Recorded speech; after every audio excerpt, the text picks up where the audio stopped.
Waziri wa Uchukuzi Mheshimiwa Profesa Makame Mbarawa ameliambia Bunge la Tanzania kuwa wizara yake kupitia mamlaka za udhibiti nchini zimeendelea kuimarisha huduma na ubora wa huduma za uchukuzi nchini ili kukidhi viwango vinavyohitajika kote duniani.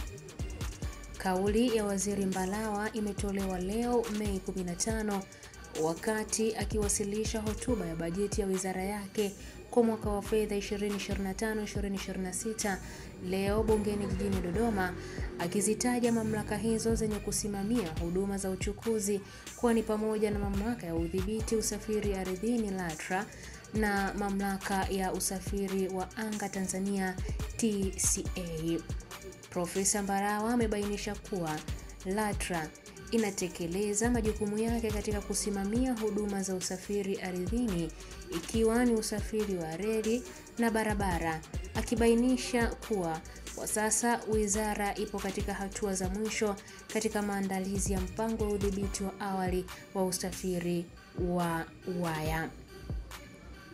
Mamlaka ya usafiri wa angani pia imetoa huduma za udhibiti wa usafiri wa anga, viwanja vya ndege pamoja na kutoa huduma za uongozaji wa ndege katika viwanja 15 nchini pamoja na udhibiti wa anga la juu nchini Burundi, jukumu ambalo limekasimiwa kwa Tanzania na shirika la anga duniani. Hii ni ABT Media na mimi ni Irene Nziku. Udhibiti wa huduma za uchukuzi. Mheshimiwa Spika, katika kuimarisha huduma za uchukuzi nchini, wizara kupitia mamlaka ya udhibiti imeendelea kusimamia na kudhibiti utoaji wa huduma za uchukuzi kama ifuatavyo.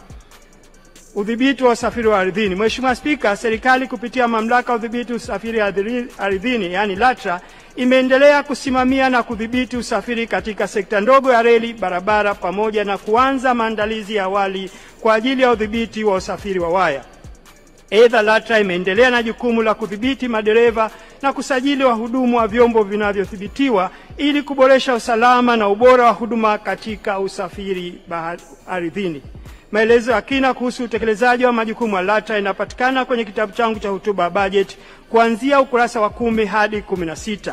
Udhibiti wa huduma za usafiri wa angani. Mheshimiwa Spika, mamlaka ya usafiri wa angani TCA imeendelea kusimamia sekta ya usafiri wa anga kwa kutoa huduma za udhibiti wa usafiri wa anga, viwanja vya ndege pamoja na kutoa huduma ya uongozaji ndege katika viwanja 15. Vile vile TCA imeendelea kutoa huduma za uongozaji ndege zinazoruka na kupita katika anga la juu la Burundi kwa urefu wa futi 24,500 kutoka usawa bahari, ambalo limekasimiwa kwa Tanzania na shirika la kimataifa la usafiri wa anga duniani. Mheshimiwa Spika, katika kuanzia mwezi Julai mwaka jana hadi Machi mwaka huu, TCA imetekeleza majukumu mbalimbali na maelezo yake ya kina yanapatikana kwenye kitabu changu cha hotuba ya bajeti kuanzia ukurasa 16 hadi ukurasa 24.